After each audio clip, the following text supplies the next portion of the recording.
Our solar system is a wondrous place with a single star, our sun, and everything that orbits around it. Planets, moons, asteroids, and comets. What do we know about this beautiful solar system we call home? It's part of an even larger cosmos with billions of other solar systems. Hi, I'm Jim Green, Director of Planetary Science at NASA, and this is Gravity Assist. The new Solar System Podcast. I'm here with Dr. Nicky Fox from the Johns Hopkins University Applied Physics Lab, and she is the project scientist for a fabulous mission called the Parker Solar Probe. And that's the mission that will touch the sun. And that's what we're going to talk about today. It's all about the sun. Nicky, what do we know about the sun? How does the sun really work? I mean, it's so important for life here on Earth. Yes, indeed. So the sun, of course, is the center of our solar system. It provides light and heat to us here on Earth. We're in that perfect location in the solar system orbit where the sun allows us to live and breathe and have a wonderful life. But of course, the sun is just a very average, very basic star. Even though it's the most important thing to us, it is just an average star when you compare it with all of the others.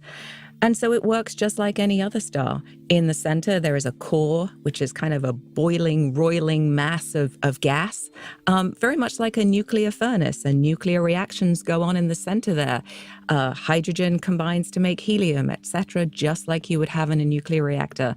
And as that heat moves out towards the surface of the sun, it gradually cools. So the core of the sun is about 27 million degrees Fahrenheit.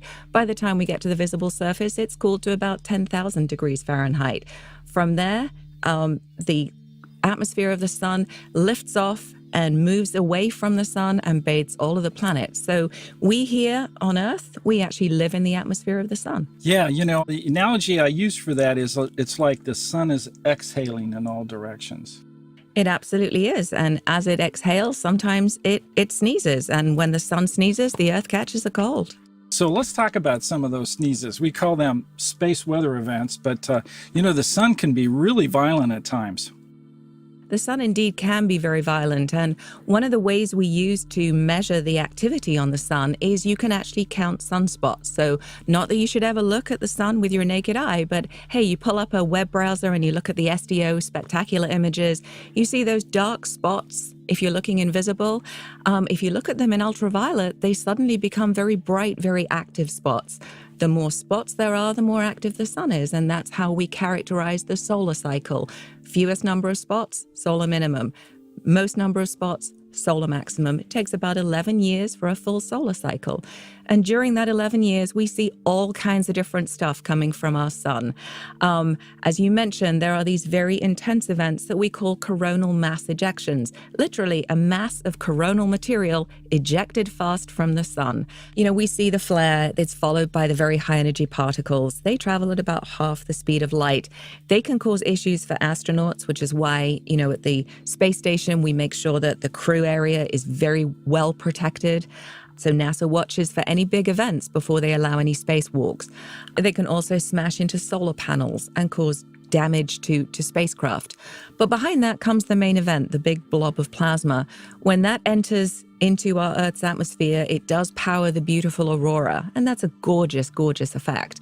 However, the aurora is basically a big current in the sky, and currents always need somewhere to close. And if the ground is not conducting, they will look through for long structures that they can flow through, like a power grid, like undersea pipelines, like any kind of long, straight conducting surface, and they will go through those and cause problems. They can cause catastrophic power outages, like we saw in 1989 when the Hydro-Quebec system went down, leaving 6 million people without power. It also pumps up our radiation belts, where the Van Allen probes are working and taking data for us of these events all the time, causing issues for spacecraft, either damaging with the particles. It can also cause the atmosphere to become much more dense, slowing down a spacecraft and changing its orbit, which has to be, mitigated. Many effects of space weather causes problems for GPS. It can cause outages or even just, problems with how accurate it is. And we all rely on our GPS to get us everywhere, every day. So we really do rely on technology, and technology is very much affected by the sun. Well, that's a fascinating topic, space weather. We just need to know much more about it and have the ability to predict it. So as humans take off and leave low Earth orbit and go beyond, the moon and out into the solar system, perhaps to Mars next, understanding space weather will be really critical. Now, Mars doesn't have a magnetic field, and the solar wind, which hits us, and we are pseudo-protected, I'd say, because of our magnetic field. Mars and many of the other objects, even Venus, really can get hit by the solar wind. So what happens when those things occur? Well, so then you're really looking at the radiation effects because, as you say, you don't have the magnetic field to protect you. Also, with such a very weak atmosphere, there's really no way for it to absorb the heat from the sun and keep it. And so you're really looking at direct radiation effects. And so, yes, we can certainly travel to these other planets. We just want to make sure we understand both the cosmic rays that are coming from outside our solar system and also the solar wind particles and the very energetic stuff coming from the sun. We need to understand both of those and make sure that we correctly shelter our explorers. As a magnetospheric physicist, I love anything with a magnetic field, and even those things that lost their magnetic fields in the past. And so it's been clear from the research that's been going on for the last several decades that when there's that coronal mass ejection that hits the Earth, we always get aurora. And so indeed, those events are intimately linked. They certainly are. So when this material, or as you put it, when the sun is exhaling and it puts all that material out, as the material is accelerated, it grabs the solar magnetic field with it and it carries it out towards the Earth. Just as you remember from high school, like poles repel, opposite poles attract. So if that field in this solar wind is pointing in the opposite direction to the Earth's magnetic field, they will attract, they will connect, and they will let all of that solar plasma come into our atmosphere. There's a process that occurs, we call it magnetic reconnection, but it's basically all of this excess magnetic field getting moved back around to the sun side. When that happens, all of these energetic particles come streaming down the magnetic fields and they impact our Earth's atmosphere. Our Earth's atmosphere is predominantly nitrogen and oxygen. When it gets struck by these really high energy particles, it actually excites the molecules and atoms in our own atmosphere and causes them to glow. And that glow is what we see as the aurora. It's kind of like giving a 2-year-old sugar. You dump a whole bunch of energy in, it gets totally excited, and then it goes right back to how it was before you gave it the sugar. It's just like that with the aurora. You dump a whole bunch of energy in, it lets off a tremendous amount of light, and then it goes right back to the atmosphere that we had before the event. Well, that sugar event, as you said, really starts in the tail of the Earth when there's a reconnection that occurs that accelerates the particles that create the aurora. But reconnection as a physical phenomena, it doesn't happen just at the Earth. The coronal mass ejections, there's also reconnection that occurs with that. But there's another phenomena on the sun, not like a coronal mass ejection, but equally important, and that is solar flares. Absolutely, yes. And they often occur right before a coronal mass ejection leaves the sun. Those magnetic field lines that you see, the sun has a magnetic field very similar to the Earth. It's a lot more complex, but it's still got a magnetic field. These little loops can pop out. And if you look at really nice SDO images, you can often see these long loops of sort of illumination. And as they get stretched and stretched, like an elastic band here, if you stretch it and stretch it, at some point it will break. When it breaks, you always feel pain in your hand because you snapped an elastic band. That pain is actually the heat coming from the band into your fingers. So as you stretch these magnetic field lines at the sun, they become more and more and more energetic. You're putting more into it. At some point, they will burst. When they burst, they let off a whole bunch of energy in all kinds of different forms, and one of them is visible light, and that's when we see a flare. The really study of the sun that we do has all been very remote. And some of the things that we've been talking about, have been observed and then assumed that these kind of things occur, and how particles get accelerated through a magnetic reconnection. But in reality, we've really got to go there and we've really got to make some measurements right where some of this action happens. And you're involved in a fabulous mission called the Parker Solar Probe. Can you tell us a little bit about it? Yes, well, Parker Solar Probe is the coolest, hottest mission under the sun. And for the very first time, we are going to go into this region. We're going to go and visit this area where kind of all the magic happens. So we've done so much with remote sensing. We really have. We've done a lot with measuring even the solar wind out around Mercury. But everything happens in that coronal region, in that hazy atmosphere around the sun. And in that atmosphere, first of all, we have two mysteries. One is that material itself is actually hotter than the visible surface of the sun, about 300 times hotter, with, temperatures around 3 million degrees. And yet the surface is about 10,000 degrees Fahrenheit. So, there's a big mystery. If you walk away from a campfire, you get colder, not hotter. But if you walk away from the sun, you would suddenly get into a much hotter region. Where this big temperature happens, the plasma itself gets so energized that it can actually break away from that huge gravitational hold of the sun and form the solar wind, bathe all of the planets. So these are these two mysteries we have. Why is the solar wind born there? Why is it so hot? And why is it so accelerated so much? And we've done an awful lot. We've postulated theories. We've actually learned an awful lot about our star. But that's the kind of final piece of the puzzle. Going up and visiting is the key here. If you look out of the window and you see it's sunny, great, it's sunny, but you have no idea how hot it actually is. You don't know if the wind's blowing. You really need to go into that atmosphere and experience it. And so for the very first time, Parker Solar Probe will journey into the sun's corona and take those key missing in situ measurements. Now, when it gets launched, it's going to fly not directly to the sun, but it's going to make some encounters with some of the planets. What's the plan? Yeah, so our launch window opens July 31st, 2018, and we launch out of Cape Canaveral. And our first encounter is with the planet Venus. So we launch and we're moving so fast when we launch. We're on a Delta IV Heavy, which is the biggest rocket currently in NASA's arsenal. And we also have an upper stage on top of that to really make us blistering speeds as we're leaving the Earth. So it just takes us 6 weeks to get to the planet Venus. And we do our first gravity assist around Venus. Now, Jim, I know that you're very used to missions using gravity assists to speed up. New Horizons went to Jupiter, shot around there and came out much faster. So we're actually very generous. We're giving energy to Venus. We're not using Venus to speed up. We're actually using Venus to trim our orbit very slightly and very carefully to allow us to move around the sun in very big petal orbits. And we actually encounter Venus 7 times during our 7-year mission.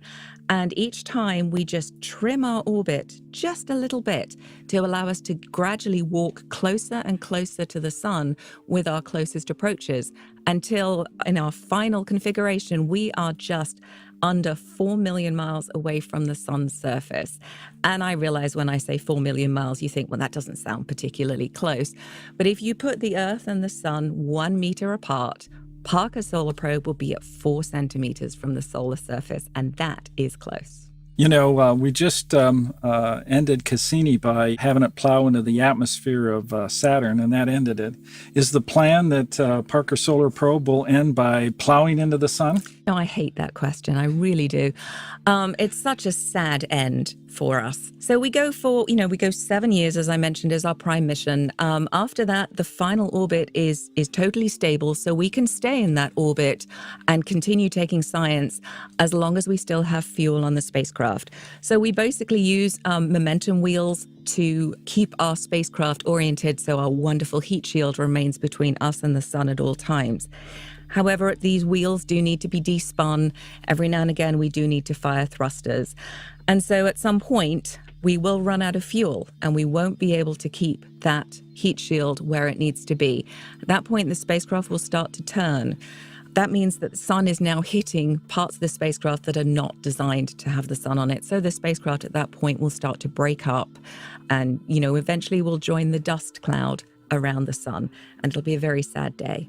Yes, it is. So many people work on our missions and really devote a significant part of their career to make them happen. The return, of course, is the data and the observations that they make will live on forever and will be archived and studied, and we'll learn an enormous amount. And that's why we build these spacecraft, to do these things. That's true. And of course, with Parker's solar probe, people have devoted decades and decades of work to this because Parker was first proposed in 1958, around the time that Gene Parker put out his seminal paper really postulating what was happening around the sun and in fact named the solar wind.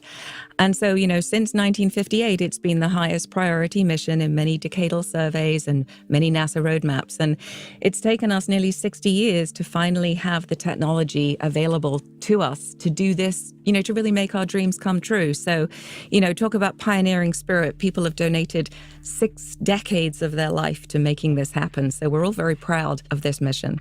Yeah, I think it's aptly named. Eugene Parker was really a fantastic scientist and took a lot of heat, no pun intended, when he actually proposed that, the sun should be outgassing. It should be losing matter through a process called the solar wind.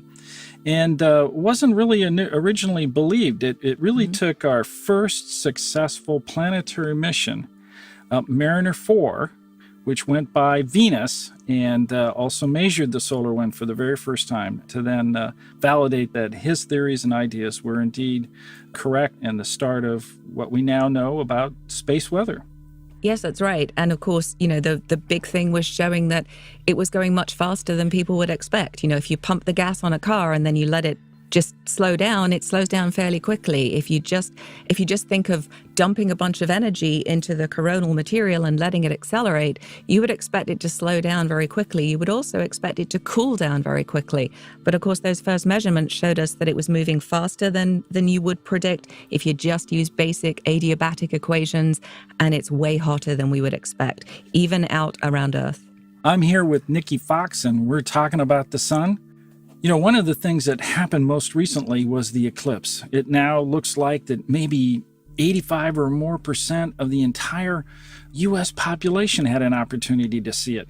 Now, with the Parker Solar Probe going into the corona and really tasting it, that solar eclipse gave us an opportunity to see the corona for our own eyes. Where were you when that happened? So this was actually my first solar eclipse, and I was in Beatrice National Park in Nebraska with about 10,000 people supporting a NASA event. A beautiful area, I might add. It is a beautiful area. And it was the only problem for me was I dragged my entire friends and family with me, and then it was cloudy. And in fact, after the beginning of the eclipse, it even started to rain. And we were very, very lucky that right at about totality, the clouds parted and we actually saw the most amazing corona, the most fantastic diamond ring. It was a truly spectacular, truly momentous occasion. And not only that, I actually could see the part of the sky where Solar Probe will be living and working. So it was very exciting. Yeah, I know. I know that connection. I received it too. I was in Idaho Falls at the Idaho Falls Museum. And this was my first eclipse, and as it was really kicking off and it was getting very dark, all I could say is, oh, wow. And then I saw Venus. I guess as a planetary scientist, I couldn't not comment on where Venus was, but... You should have seen all 4 planets. Well, Venus popped up right away. Then, unfortunately, the streetlights came on the town. The sun, in addition to the solar wind, gives off a significant amount of light.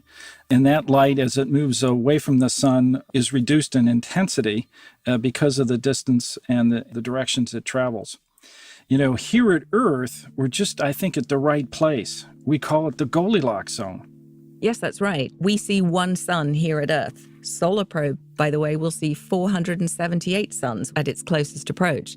But absolutely, we are at the perfect location. We have the right atmosphere that allows the sun to warm our planet and make it habitable for all of us. It wouldn't be so pleasant trying to live out on Neptune, I don't think. Right, hardly any solar wind gets there, but it decreases in intensity as it also goes out away from the sun. It's being measured by New Horizons and many of our other spacecraft, even the Voyagers. You know, as the sun's magnetic field is moving out with the solar wind, that's got to stop at some point. What do we know about that? And so we do know that our solar system has a finite boundary. We call it the interstellar boundary. And it's where we move from the space that our sun is dominant over into the space where the sun no longer has any real influence.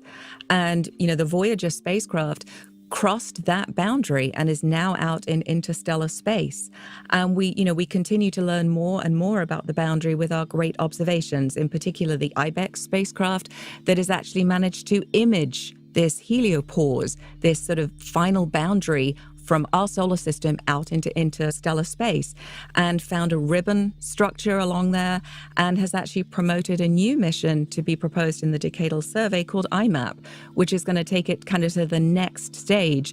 With IBEX, we've found all the questions we want to answer, and now with IMAP, we'll take it one step further and actually bring answers to those questions. It was also thought at one time that the heliopause, like the Earth's magnetosphere, had a very blunt front end in the direction that the star is moving around the center of our galaxy, and then a long tail. But some recent observations, particularly those from Cassini, instrument on Cassini, has indicated that it's a little different than that. What have we found out? So we found that it almost breathes. The boundary is not a fixed place. It's sort of moving in and out. And we think it's actually, to do with our solar cycle, as the sun's influence kind of changes with the solar cycle. And so this boundary is not a fixed boundary as we first thought it was, but it's changing in time, just like everything else in our solar system. As the sun changes, everything feels an effect, even the boundary with interstellar space. With Parker Solar Probe getting gravity assist from Venus and allowing it to meet its objective, I always ask my guests, what was your gravity assist that really propelled you into this field and kept you going? My gravity assist happened at a very early age, and it was my dad, because he was fascinated by everything NASA, everything space. Instead of bedtime stories, I would get how the sun was in the center and the earth went around the sun and the moon went around the earth. And I remember, glasses being used to show me how the orbits worked. And he was totally followed every single thing that NASA did and absolutely loved it, and instilled in me the idea that the best possible thing I could do would be to work for NASA. And I think that even, as a girl in England where you don't think that really is possible, there was still this sort of magical thought that stayed with me that, okay, I'll probably end up doing something different, but gee, it would be great to work for NASA. And so, I went through college and I did space plasma physics. And then a very good friend of mine, Dr. Jim Slavin, came up to me and said, could I interest you in a job at NASA? And that was probably my final gravity assist. Yeah, Jim will do that. He's a good friend of mine too. Well, thanks so much, Nicky. It's just been a delight talking to you. So until next week, I'm Jim Green. This is Gravity Assist.